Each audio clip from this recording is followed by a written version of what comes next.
So our podcast was a little delayed since our last few episodes because we've been supposed to be doing every 3 Fridays, but we've been doing like once a month. I thought that was the plan. Because I went on vacation for a week, and then Rachel had a little weekend getaway. I did. She went to Miami, and I went to a cruise. So that was fun. Nothing happened on the cruise. Where were your cruises? Where'd you go? To Galveston. But then where'd you go on the cruise? We went to Mexico, so we stopped at Roatan. Well, that's not Mexico, but that's Honduras. So we went to Honduras, we went to Mexico, Cozumel, and Costa Maya. Okay. Yeah. Oh, in the last episode, do you want to clarify for the president's part? The president's thing. Yeah, I feel like you should have written a note on there. I don't know anything about any presidents whatsoever. I'm not clarifying anything because I actually don't know the real fact. I just know that I was wrong. That's Jackson. We have Andrew Jackson and Abraham Lincoln on the wall, and she said something along the lines of Jackson helped free the slaves or something. And he did not. And he didn't. And then some of my people, like my mom and like one of my clients, that's your mom like, noticed too? History was like, what? And then, yeah, so she didn't mean to say that. She meant to say some other guy. I don't know anything, so this is not a podcast about history anyway. So we hope that you got a laugh out of that. Yeah, don't come to us for history. It kind of fits the brand, you know, like being pretty and dumb. I always say this. I'm not digging for compliments or trying to like put myself down. I'm not very book smart. I'm not, but I'm like hands-on. I'm very smart, and you know. Did your family like not want you to become a hairstylist because it was seen as like a low-income job? Yeah, when I first told my dad I wanted to do hair, but it's mostly because of how I grew up, because I was Pentecostal. So they didn't want me like cutting people's hair and dyeing it. Oh, because that was like a big problem. Yeah. And then my dad was like, a hairstylist? Like, what in the world? Like, that's just so random. That is so funny to be Pentecostal, not being able to cut your hair, and then becoming a hair cutter. For a living. Yeah. It's my rebellion. Isn't that crazy? My mom didn't really care because she's a hairstylist, but she was like the kind of person that was like college because she's a boomer. You know how boomers want everybody to go to college. Yeah. So she still wanted me to go to college, even though I was always really beauty oriented as a kid. But I decided to go to cosmetology school last second when I moved to Albuquerque. Yeah.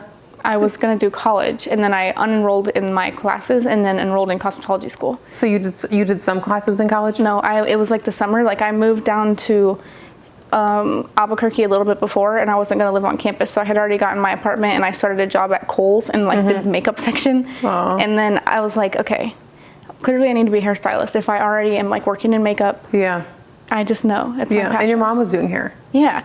So I was just like, because I knew that the only reason she really wanted me to go to college was because of the stereotype of like college is best and college is better, and it's like more like a pride thing. Yeah. And it wasn't actually like for any other reason, because she had a really good business as a hairstylist, and she's been doing hair for like 45 years now. She still is here? Yeah. She still owns a salon to this day. Yeah, I went to college like 3 times, so. Really? Yeah, I went to Bible college, I went to community college, and then I went to hair school. I just couldn't finish. So what was your final decision to go to hair school? When I left the UPC, and one of my girlfriends, she was doing hair that also left the UPC, and she was like, you should, Pentecostal church, and she was like, you should look into doing hair. And I was like, oh, okay.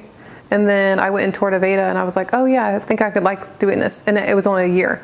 Every time I went to school, I'd only last for a year. And then I would just like quit, or I just couldn't do it. So it was like perfect, because I was like, okay, I can do this for a year and like focus, and if I like it, and I loved it. Yeah. So that is like the stereotype of people that go to cosmetology school, though, is because they're like college dropouts and couldn't finish college. So it's kind of funny. Yeah. Well, luckily I liked it. Thank God. What do you think is something that's coming up on trend for this summer for like people's highlights? Oh, highlights. Okay. I thought we were talking about fashion trends.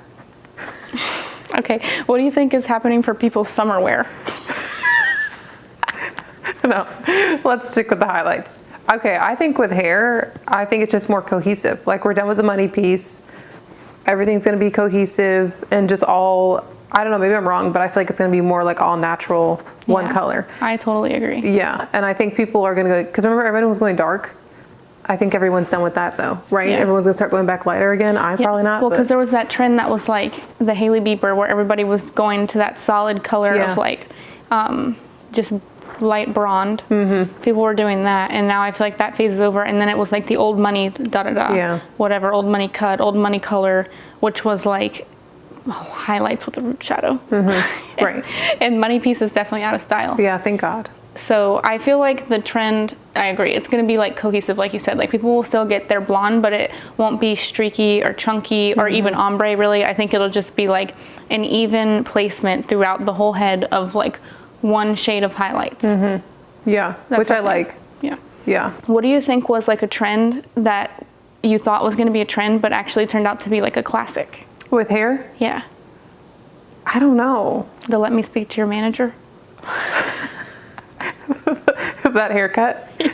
I wouldn't even know how to give someone that haircut. Somebody said to me the other day that, they wanted to get like a, almost like a, what's it called? What are they? Well, the really, really short haircut. And she's like, one time someone cut my hair really short, like the Karen haircut. And I was like, I don't think I'd know how to, like, no worries. Cause I don't think I would even know how to give you that.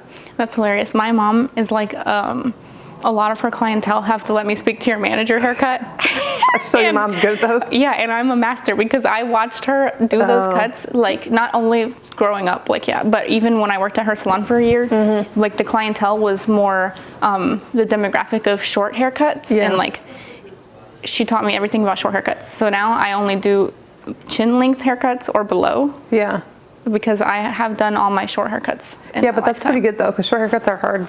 Yeah, they're just like tedious, and they kind of hurt my hands to like get up in there with like the short lengths. What shears do you have also? Hanzo.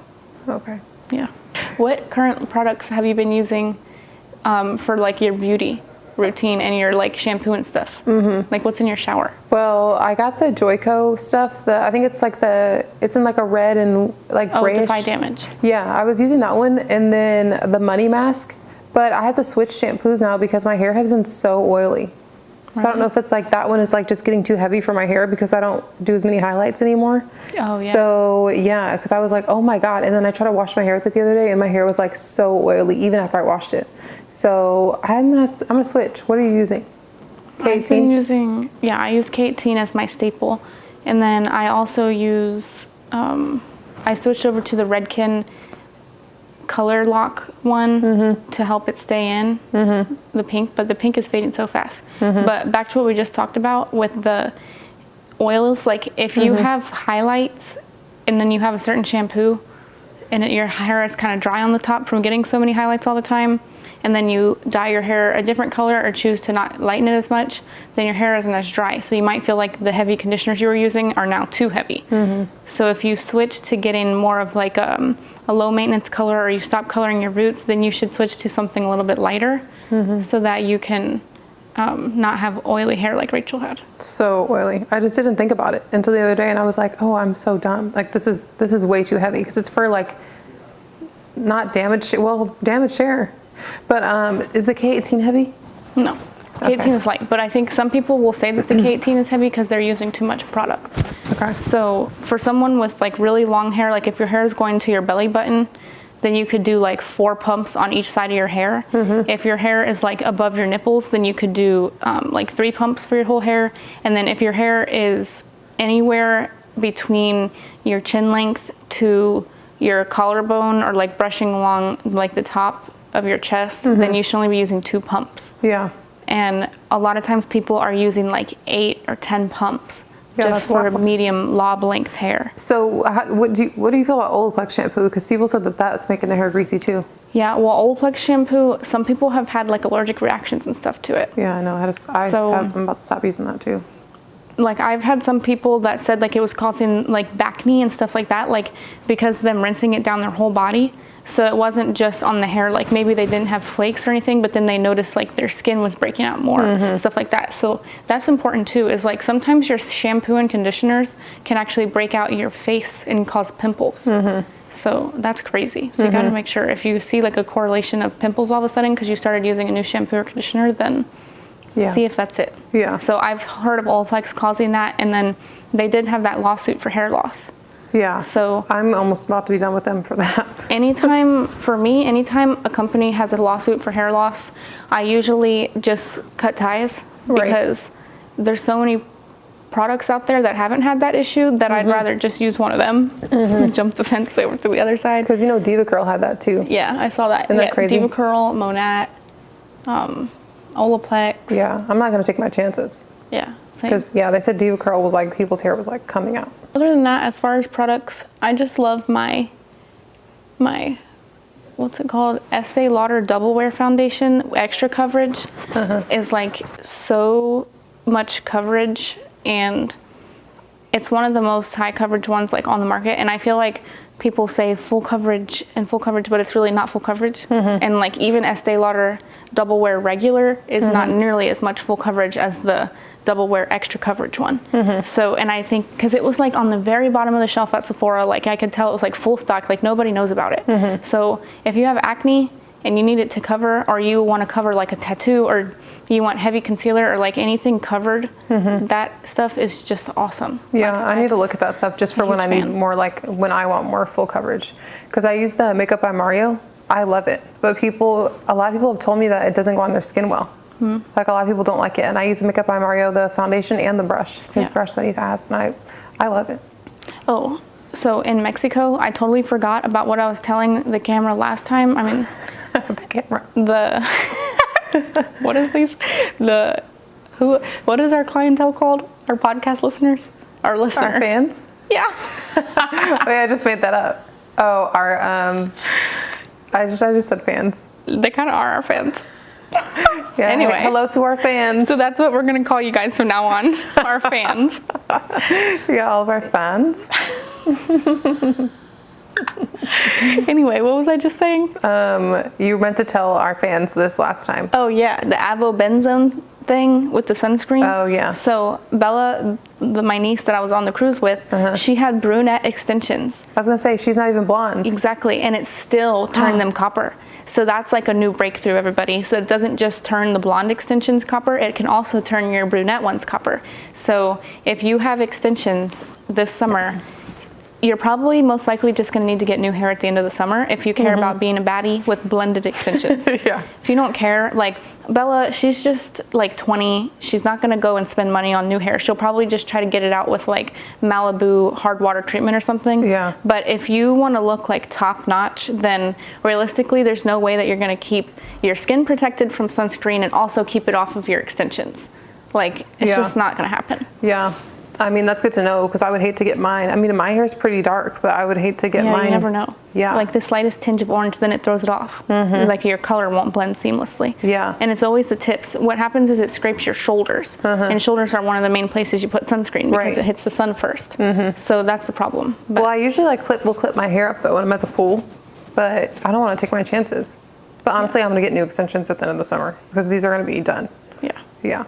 Extensions at the end of the summer is always a good choice. Right. Well, I think that's why my hair is also getting really greasy, because I feel like my extensions are just old and I feel like they're just getting greasy because they're old.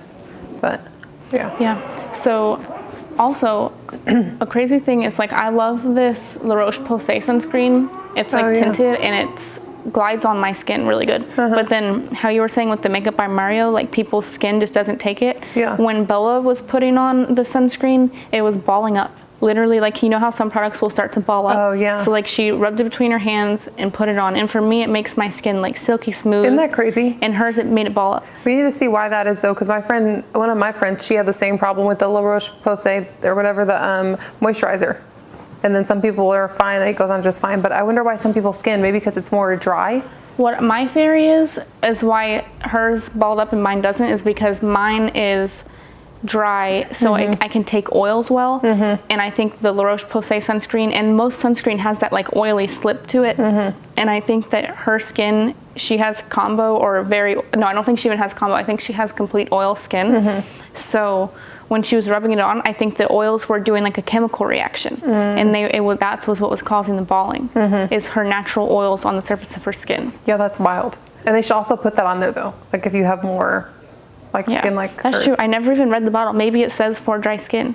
Oh, I never even looked. Yeah, because it was mine. Sometimes I don't even pay attention to that though. I'm like, oh, okay, right. Yeah.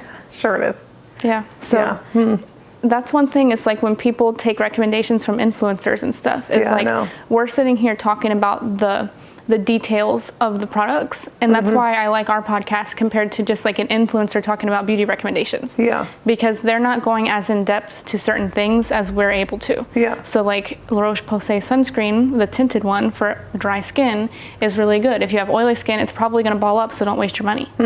So do you have any products, like what sunscreen do you use? I did have this one sunscreen. I wish I would have looked at the name of it before I came. It's from my esthetician. It's like a clean sunscreen, but I just ran out of it. So I've been using, honestly, the Neutrogena one, because it's SPF 70 and it's non-comedogenic, so it doesn't clog my pores. It's just for my face. It's just to go on.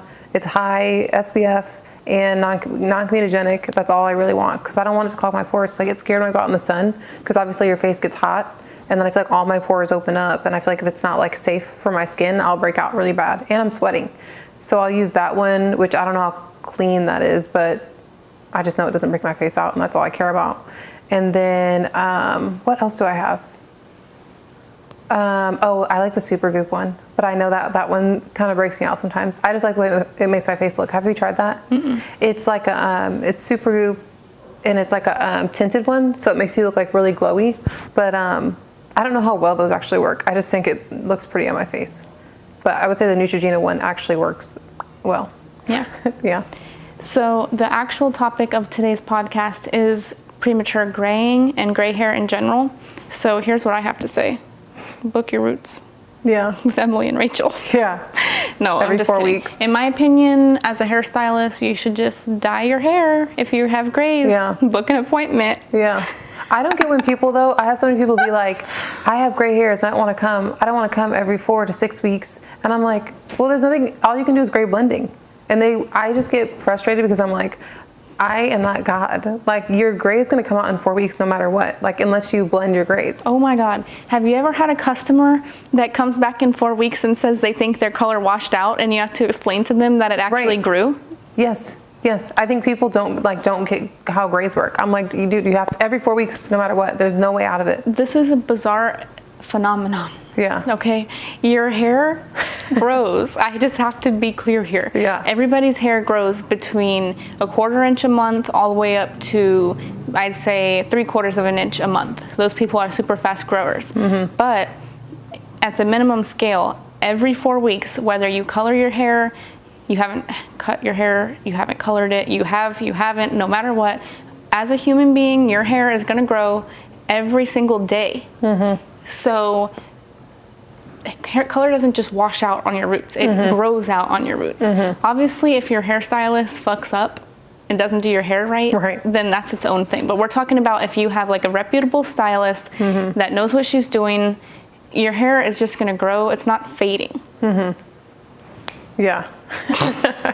Yeah. I don't know what the deal is with that. That is bizarre. But anyway, that's just what kind of hairstylist would we be if we didn't say cover it, because that's what I want to say is just cover it, come to us, because that's our business. Yeah. But what the podcast topic is actually about the causes and if you can reverse it and stuff like that. So one of the biggest causes of gray is genetics. Yeah. Have you had any customers that have like been like 25 with grays? Oh yeah, I have a lot of girls that are like younger with grays, and they'll be like, I feel so, that's another thing too, that it doesn't irritate me, but it makes me feel bad for people when they're like, I feel like so old, or I'm getting old, and they're like 23 and they have grays, and I'm like, no, like, or even people in their like 50s who say that they feel old because of their grays, because I'm like, no, because 23-year-olds get grays too. It's just, a lot of it has to do with your genetics. Like when your parents, right? When your parents start aging, that's kind of how you can tell too. But yeah, I think it has to do with genetics, and it doesn't mean you're old because you are getting gray hairs. Getting gray hairs is nothing to be ashamed of. Right. So also genetics, among that, there's also a lot of vitamin deficiencies. So if anybody wants to like worry about if they can reverse their grays, then I would start with getting your vitamins checked. Things like B12 and iron and things like that can cause you to have more grays. But once a hair turns gray, it is possible to reverse it. But say that you were low on B12 and that was what was causing your gray hair, it's not going to reverse every single hair in your head. It might reverse a few hairs or like a slight amount, but it's not going to be a full 100% reversal. That's probably not possible. Does the sun also causes grays too? Yes, that was on my list. So the sun causes grays because of oxidative stress. So this is an important one that's beyond genetics, is the oxidative stress. So things that also are symptoms of oxidative stress are decreased eyesight, memory loss, wrinkles, sensitivity to noise, and then gray hair. So the causes to get oxidative stress are pollution, sun exposure, excessive drinking, excessive stress, vaping, and tobacco use and smoking. So with the oxidative stress, you can actually reverse that completely, and you'll see like a band of where you like had gray hair, and then you reduced your stress, and then now your gray hair is coming back natural colored, not gray anymore.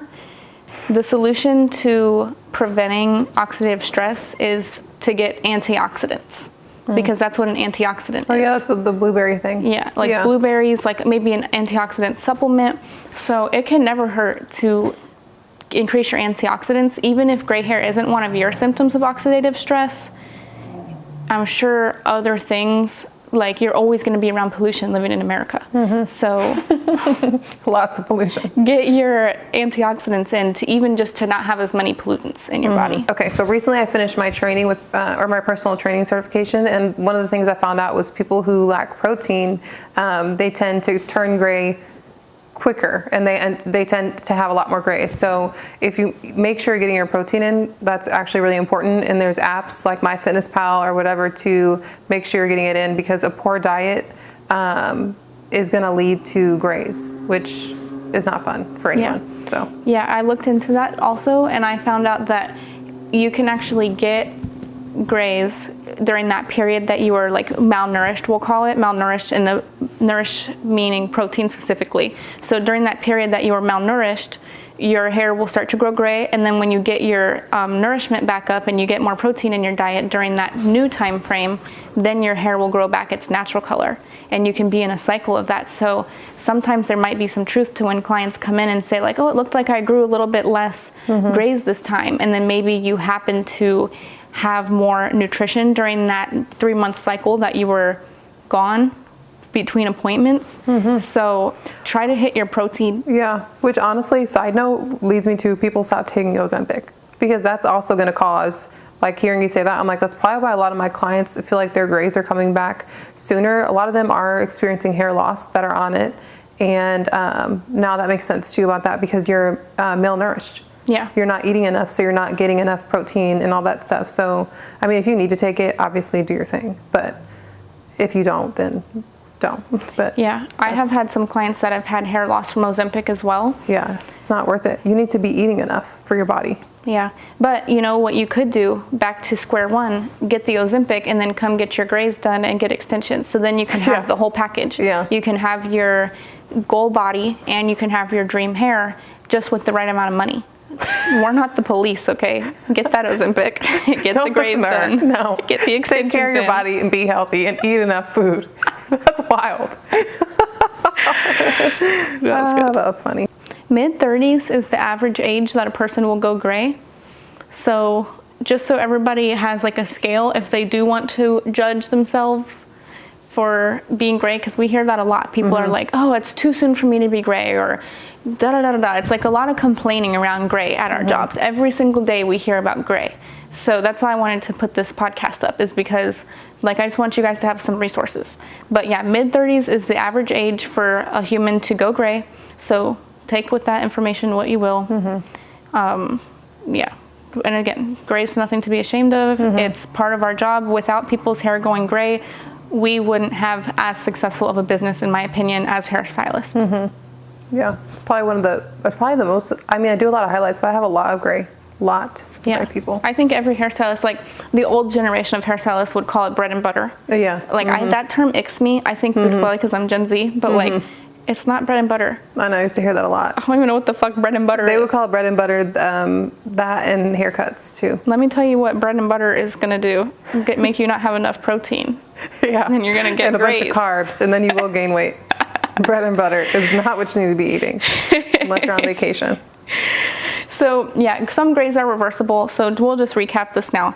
Some gray hair is reversible with a clean diet, reducing your oxidative stress by getting more antioxidants in. Check your vitamins, see what's up there, and maybe potentially you could see a reduction in grays. There's also products on the market that claim to reduce gray hair, and you can try those out as well. I know like Vegamore has some gray hair, they call it to reverse it. So try one of those. But if you're gonna try out a supplement or maybe get something to help your vitamin deficiency or get Vegamore or anything like that, give it at least 3 months to see a change. Even if you're buying a new deep conditioner, give it 3 months to see a change, because it's going to take time for that to happen, and your hair has to grow, first of all. Like, that's one thing I hate is when people say, oh, I didn't see a difference, and it's been 4 weeks of their like Nutrafol. It's like, okay, hair grows this much in 4 weeks. How would you see a difference anyways? Like, get real. Yeah. So yeah, 3 months minimum if you want to see a change in your hair, because it takes too long to grow. And probably wear a hat when you're outside in the sun.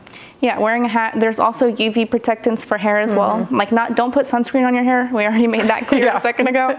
But there are sunscreens for hair, but what they're called in the hair world is UV protection. So use UV protection and that will take care of it. And a lot of heat protectants also have UV protection if you like look in the fine print. So you're probably good anyways. So to finish this off, we started talking about in the very beginning of the podcast that we both did some traveling. So this is very important. Do you wear a strap around your, like a backpack, or what do you usually take to the airport as your carry-on? Usually, like today, I just brought a carry-on thing. So I had my suitcase, my little carry-on suitcase, and then I have like a shoulder bag, but I don't wear it on my shoulder. I just like put it on my, you know, it has that band to like attach to your suitcase. So I put it there. I never wear shoulder bags for lots of reasons. I just realized I never knew what those were on the back of like bags. I just now realized what you're saying. It's to put over the handle of the suitcase. What did you think it was for? I always just was like, what the fuck is this? It's for travel, so you can attach it. Oh my God. No, it's like my favorite thing to do. I love doing that. Wow. Okay. Well, anyway, what I'm trying to say now that my mind is blown. You should be getting like rolling it like Rachel does. So I wore a backpack at my last traveling, like when I went on the cruise, and I could feel my little neck hairs getting caught in it. So a lot of people, especially if you travel for work, which is much of America, if you have these really short pieces here at your neck and you're a blonde, when the backpack or your purse, but especially traveling at the airport, like yes, your purse can break these pieces off, but if you are wearing these heavy ass bags that we all have at the airport, because we usually are taking a lot of stuff when we're traveling, so the bag is naturally heavier than just your purse. That airport time is the specific time when that hair is going to break off. So think about that. If you have these really short neck pieces, like mine aren't short, mine reach right down here, but I see some of my clients with like, you can tell it's like right where the strap touches. So try not to put stuff on your shoulders as much as possible, especially heavy things, backpacks and shoulder straps. Just use those to roll it like on your suitcase. So is that the only thing that causes the breakage? That, and then probably what else would cause? I don't know. What do you think? What is another? Because a lot of things cause breakage down there. Foils. Well, yeah, foils, but like overdoing it. People, certain hairstylists. Over process. Yeah, like if the hairstylist starts it at the bottom and then they don't take it out there, or they don't use a lower developer. So like clients don't know anything about the chemistry of it, but you can use like a slow processor and a fast processor. So a reputable hairstylist will use a slow processor at the neck and a fast processor at the top. At the top, yeah. And that's how you can prevent breakage at the bottom. So when you think like, wait, she started and it's been like 2 hours of her foiling, how is that one not done yet? Sometimes it's really not done yet because we use a slow processor. But sometimes it is done and we choose to just pull it out. Either of those two methods are equally as healthy for the hair. What is causing breakage and is not healthy is if you're using neither of the two techniques and you're just letting it fry off in the packet. Yeah. Yeah, I feel like those are probably the only really two causes of it. I feel like my under hair is pretty long because I don't curly hair. You know, like curly hair can break. Well, you know, like people that have naturally curly hair always have the curly cues at the back. Oh, yeah, I have those. Hairline. Yeah, they're like really tiny, but I don't think it's breakage though. I think that's just my little genetics. Like, it's that's its own thing. Like curly hair, those people are probably not breaking their hair off as much as it's just the pattern of the curly hair. Yeah. But for somebody that has like medium to coarse, straight, or wavy hair, you shouldn't be having so much breakage at the neck. Right. But we're not talking about baby hairs. We're talking about like a big chunk, not just the babies. Because like everybody has the little peach fuzz, this kind of stuff. Like that's natural and that's baby hair, and you're going to have baby hair around your whole hairline. Yeah. Okay. So I hope that you guys learned something from this podcast about grays. There's a lot more information than just what we covered. That is like very basics. There's way more in-depth stuff that you could know about grays if you wanted to look into reversal, but reversal is possible, and get your grays touched up by us. Yes. That's what I really want to say. So, and subscribe to our YouTube channel. And thank you for listening, because I know a lot of people actually are listening because they tell me in person that they're listening. So thank you. Yeah. Yeah. Thanks everyone for listening. We love you. We love you, fans. Our fans.